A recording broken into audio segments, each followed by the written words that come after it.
The 2016 University of Dayton Alumni Association's Belle Memorial Young Alumni Award for volunteer service and early career achievement is presented to Matt Maroon. After graduating from UD in 2006 with a Bachelor of Arts degree in political science, Matt Maroon decided to spend a year in the East African nation of Malawi working with the Maronists before heading to law school. 10 years later, he's still there, and Malawi has become home. Matt said that wasn't originally the plan. Law school was the plan, but once I got here, I was hooked. Matt turned a year of service into a vocation. After working with the Maronists in the city of Karonga, he came back to the United States to earn a graduate degree in anthropology from the University of Cincinnati. Returning to Malawi, he founded a nonprofit charity, Determined to Develop. D2D is designed to empower Malawian citizens to create sustainable, community-driven solutions to issues facing their communities. Its focuses are on education and youth support, women's empowerment, health and nutrition, and environmental needs. As a home base for these operations, Matt built a lodge, Maji Zuwa, which hosts visitors from around the globe. That number has included many UD students during the past few years, notably the Malawi Practicum for Human Rights and the ETHOS program. For D2D's latest project, which broke ground during the summer, Matt is working with the School of Engineering, the College of Arts and Sciences, and the School of Education and Health Sciences to build a high school and to create a curriculum using best practices for teaching in an African context. Construction began in late July, and Matt said, UD is a huge supporter of this project, helping us rethink how we do education on the African continent. For these accomplishments, the Alumni Association is proud to present the 2016 Belle Memorial Young Alumni Award to Matt Maroon.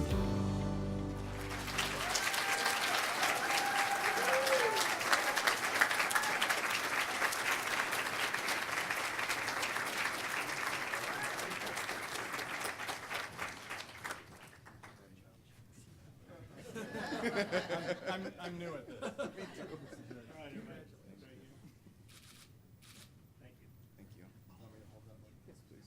Thank you. Thank you.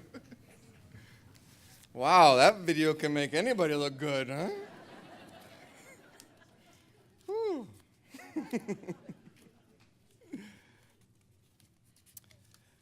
I don't normally get nervous speaking, but today I really am, because this room has so many special people that have made such an impact in my life and that are doing things in this world that humble me and that don't give me a right to stand up here on stage.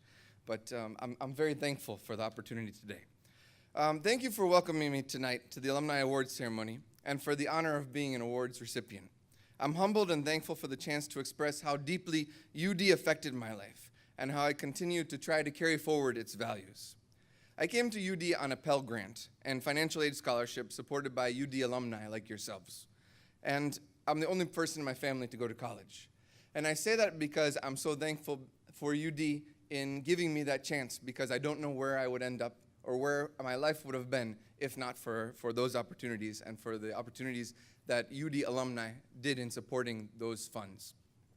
I'm thankful to my mom, who was a single mother raising her son, as she worked 3 jobs to make sure that I could make it and to make sure that I could be there.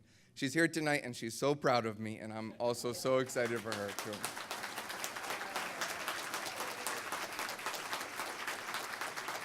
And I already made her cry, so that's a check mark off the list. When I came to UD, I found a set of ideals and an educational philosophy that emphasized both the heart and the mind. Its motto was learn, lead, and serve, and this was espoused everywhere around campus. And I figured I should do the most to take advantage of this and to take advantage of all of the resources that were here.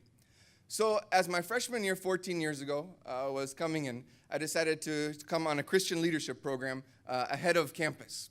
And when I was there, we were on a campus tour. And as we're on the campus tour, our tour guide introduced us to the new president. This is Dr. Daniel Curran, the new president of the university. And I was so excited because I was 18 years old and I had never met a president before. And so I had a huge grin on my face.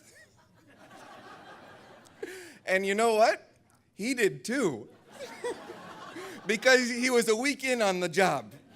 And it was the kickoff and the start of what it meant to be here in this community, and how it meant to see that his leadership and the leadership of the campus just pushed itself down to each level and worked to make sure that people here felt welcomed. I'm thankful to Dr. Dan, as he was a mentor, a father figure, and a friend for my time here at UD and after that as well. I'm continually thankful for his leadership and for his setting the tone of how we do things here. To get the most of my experience, I joined just about everything on campus as well, including SGA. And I continually draw on my experiences from that and from SGA and my peers that taught me so much about that. I take those forward with me in my day-to-day life in Malawi, Africa, and in everything that comes along with that. I'm especially thankful to Mike Lofton, who is like a brother to me, who's over there, and who most of you know too, because he's noisy, and in a good way. And thankful to him for teaching me how to connect with people and how to give people a chance to get to know all of us. I'm also thankful to Nick Beck, who's here tonight, and Sarah Grover, because they were amazing SGA leaders that also gave me a chance. We all know that the Marianists, the brothers, sisters, and lay people, are the backbone of UD. When we ask what's special about this place, whatever answer that comes back, and however we articulated that, it all comes back to the Marianist charism. And that's an intentional charism from the founding that permeates every area of our campus. I was fortunate enough to be close to the Marianists while we were here, both the brothers, the sisters, as well as the lay people. I'm very thankful to Joan and AJ Wagner as well for being very intentional in teaching us what it means to be a lay Marianist and how it means as a student to live out those ideals. And I was able to hopefully push those forward as I moved through my life as well in this short time. When I was about to graduate, I was supposed to go to law school, and I decided to take 1 year off to do a year of service before life got too busy. Because law school is pretty intense, and then it's 80-hour weeks after that, and you know the whole drill. And I wanted to learn more about the world before that. And so, because I was close with the brothers, I linked in with Brother Tom Giardino, who was in charge of international stuff at that time for the brothers. And I said, I'd really like to do a year of service with you. Do you think it's possible? And he connected me with Father Marty Soma, who was the provincial in East Africa at that time. And so I sent Father Marty an email. I think Brother Tom sent him an email too to let him know that I wasn't crazy, or at least the right type of crazy. And Father Marty accepted that I come with the brothers and stay with them in Karonga, Malawi for a year. It was the best decision that I have ever made because it meant that it put me on this track for a different life that was what I was not expecting.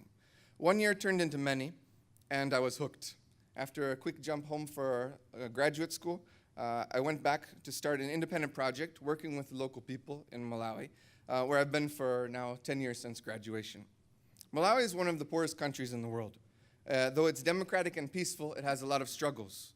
As we founded the NGO charity, we tried to tackle some of the inequalities that bring on poverty.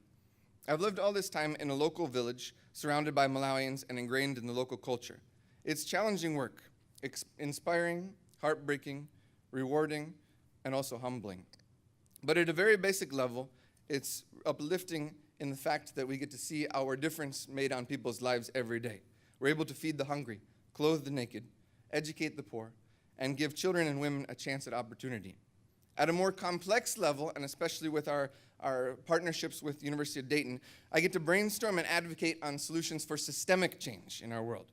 Things like figuring out how to make women and girls more equal, how we make the rural poor access quality education, and how we can work on things like sustainable food systems that make sure that people are not starving to death, which unfortunately still happens in our world. I feel like I have the most rewarding life out there, and I'm unbelievably humbled and thankful every day for that. But none of this would have been possible if not for UD and especially the Marianists. I'm thankful also for UD's current commitment and connection to our work. They didn't just educate me and send me out into the world, but they're actively involved in making our world a better place. With the leadership of Jason Pierce, UD has committed itself towards social justice in Africa and in Malawi, leveraging our students and our faculty to partner with Malawian people in creating and maintaining solutions to development challenges. Dr. Pierce is one of those special people who matched his heart with his mind to make positive change. I'm also continually thankful to Eddie Rojas and Paul Benson for committing themselves to Africa and to the disadvantaged that are in Malawi. And of course, Dr. Kern has always reaffirmed this type of university that we are, and the current senior leaders live this out day to day. It all starts from the top, right? Our alumni are also supporting in these efforts. UD alumni give of themselves more than anyone I've ever met. And they don't necessarily want buildings named after them, but instead they want to make a positive impact on the lives of their fellow people. It's incredible and unique. And the UD community brings together amazing people that support our shared Marianist values, and this room is full of them. I want to especially thank the Flager family, Rick, Claire, Lindsay, and Lauren, because their continued support means that we're able to help people at the most grassroots level. With their kindness, the world's a better place, both here at UD, in the United States, and of course in Malawi. There's a special place in heaven for people who give of themselves that much. Thank you. Thank you to the other recipients tonight. You give a young alumnus like me motivation to strive toward a life of commitment to service. I only hope that me and my peers can fill your shoes someday with the commitment that you've given. And to President Eric Spina, we're so excited for you. Where'd you go? We're so excited for you. I'm wishing abundant blessings on you and your family because you said yes to this big mission.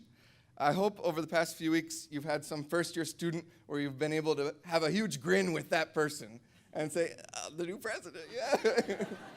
Because as we heard even from our student that introduced you, your impact and the impact that you then radiate to the whole campus is something that hopefully she and others can take with them, and that they realize that they're lifted so high by this amazing place and by the vision and leadership that you and everyone in this room pushes forward.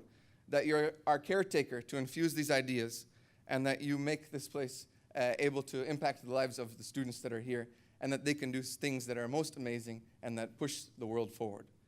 I'm so thankful to you and to UD and to everyone else that's here for making an amazing impact on me. Thank you so much.